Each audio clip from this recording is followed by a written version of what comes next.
Hola gente, ¿cuántas veces escuchamos decir, vuela una mariposa en Brasil y se produce un tornado en Texas? Bueno, esto está relacionado con la teoría del caos y es de lo que vamos a hablar en este video. En el siglo XVII, Isaac Newton hizo una síntesis de la mecánica clásica. Condensó lo que hoy conocemos como cinemática, dinámica y energía en una gran teoría, la teoría de la mecánica clásica, y surge lo que podemos llamar el determinismo clásico. Básicamente, si conocemos la posición, la velocidad y la aceleración de una partícula en un determinado instante de tiempo, podemos predecir dónde va a estar esa partícula para un tiempo futuro cualquiera. Por eso, en el siglo XVIII, un gran matemático francés, como fue Laplace, dijo que si se conocieran las velocidades y las posiciones de todas las partículas del universo, uno podría predecir el futuro del universo.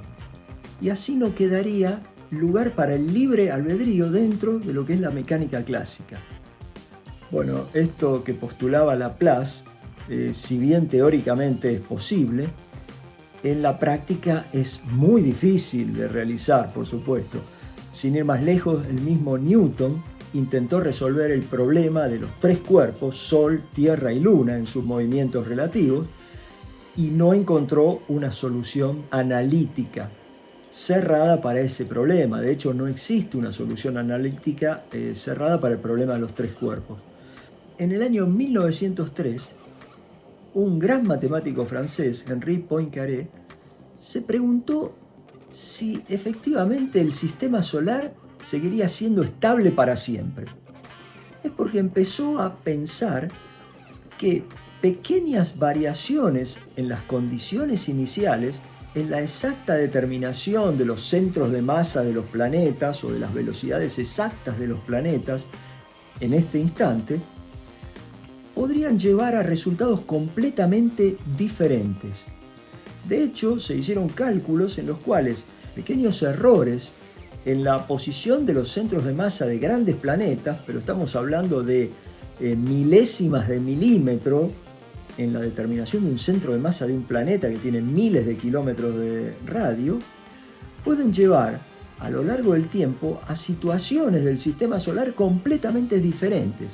Por supuesto, los cálculos manuales de estos grandes sistemas mecánicos son difíciles de realizar, hasta que en la década de 1950 aparecieron las computadoras y la facilidad para hacer estos cálculos repetitivos en donde se tuvieran en cuenta muchas variables, muchas condiciones iniciales distintas, y por lo tanto se podía empezar a trabajar de una forma más rutinaria con todos estos datos.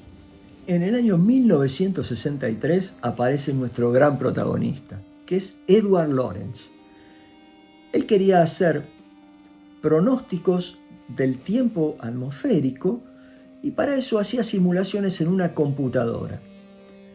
Las computadoras en esa época eran muy lentas y por lo tanto Lorenz alimentó a su computadora con todos los datos y la leyenda dice que se fue a tomar un té.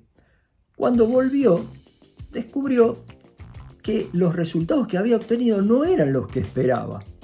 Entonces volvió a correr el mismo proceso con los mismos datos de condiciones iniciales y al cabo de un rato obtiene otros resultados completamente diferentes. Repitió esto varias veces y vio que con las mismas condiciones iniciales para ese sistema simulador del tiempo atmosférico, obtenía cada vez resultados distintos. Al empezar a estudiar por qué se producía este fenómeno, descubrió que él ingresaba las condiciones iniciales en la computadora con 3 decimales y la computadora internamente trabajaba con 6 decimales. De modo que esa computadora completaba las posiciones decimales de la cuarta a la sexta con valores aleatorios. Y estas pequeñas diferencias en las condiciones iniciales del sistema hacía que los resultados, las gráficas a las que llegaba Lorentz, fueran completamente distintas. Así es como surge la teoría del caos.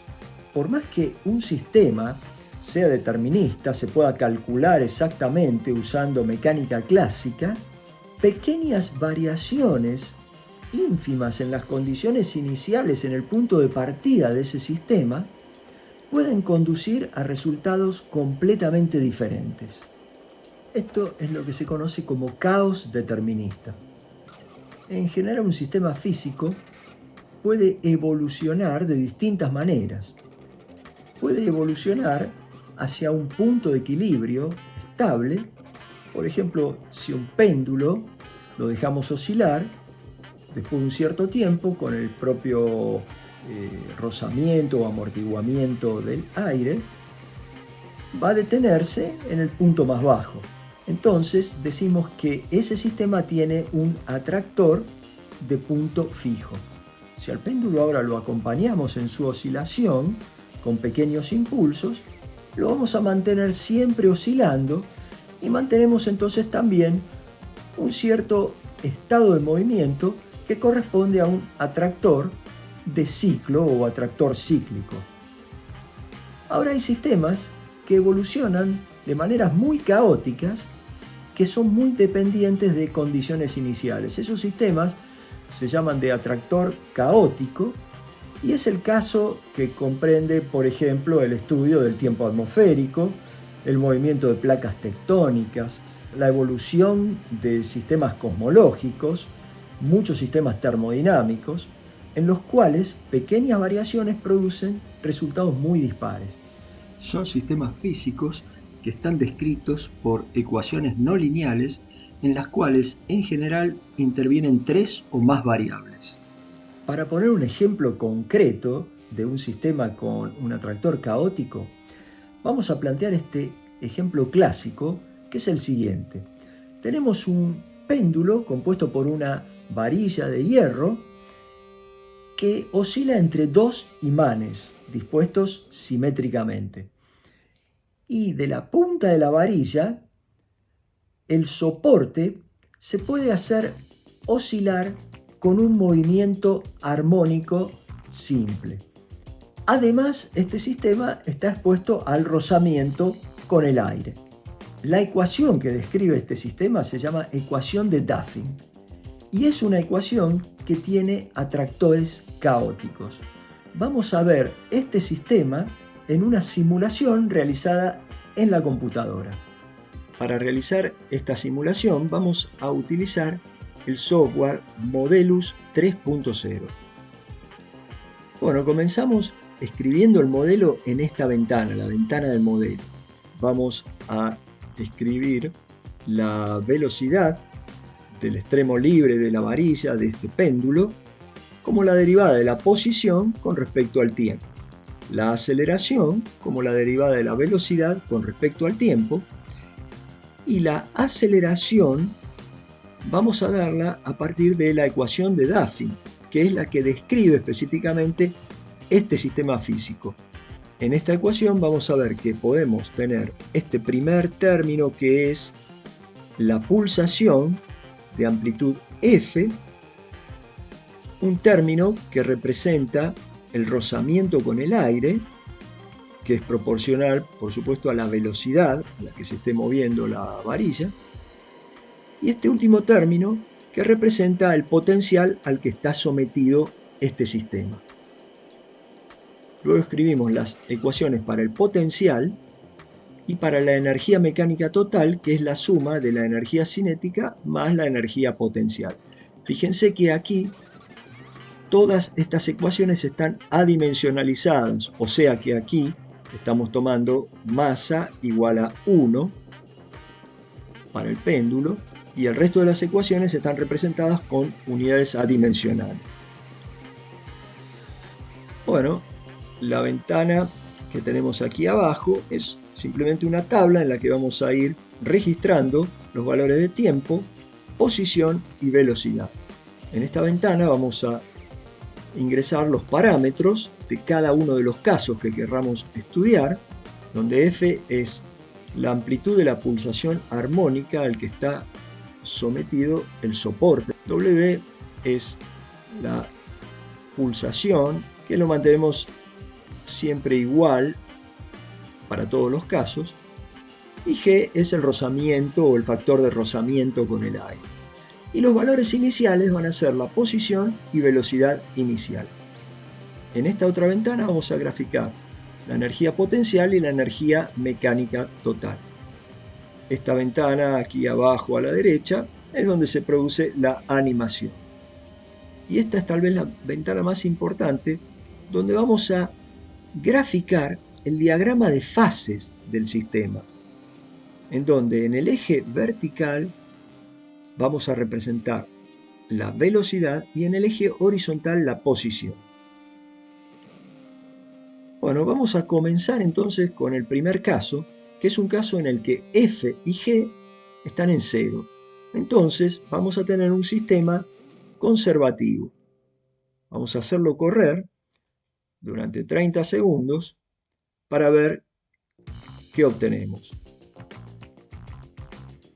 Fíjense que en este caso la energía mecánica total se mantiene constante, la energía potencial aquí se ve con dos mínimos que están en las cercanías de cada uno de los imanes, por supuesto, y el sistema recorre siempre la misma trayectoria en el espacio de las fases,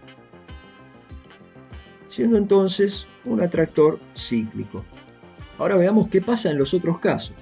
El segundo caso es un caso en donde hay rozamiento y se va perdiendo energía y el sistema también evoluciona hacia un punto cerca de uno de los imanes, un punto de mínima energía que representa entonces un atractor puntual. El tercer caso, tal vez el más interesante, es el caso en el que hay también una oscilación armónica en el soporte. Aquí ya se produce una trayectoria representada por un atractor caótico. Hay un intercambio de energía y la trayectoria parece no repetirse. Bueno, ahora la parte más interesante es comparar este caso con el cuarto caso, en el cual mantuvimos todos los parámetros iguales y lo único que cambia es la velocidad inicial, aumentando un 3% la velocidad inicial cuando x es igual a 1. Un pequeño cambio entonces del 3% en la velocidad inicial. Cuando hacemos esto, vemos que las cosas cambian sustancialmente. Es interesante verlo, vamos a hacerlo correr de nuevo para ver cómo evoluciona este sistema. Fíjense, al principio las dos trayectorias se mantienen juntas, pero a medida que pasa el tiempo empiezan a diverger.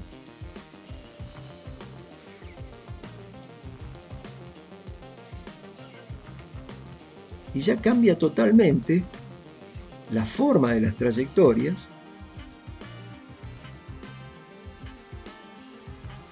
finalizando después de 30 segundos en posiciones y velocidades completamente distintas, una y otra de las trayectorias, con simplemente un 3% de diferencia en la velocidad inicial.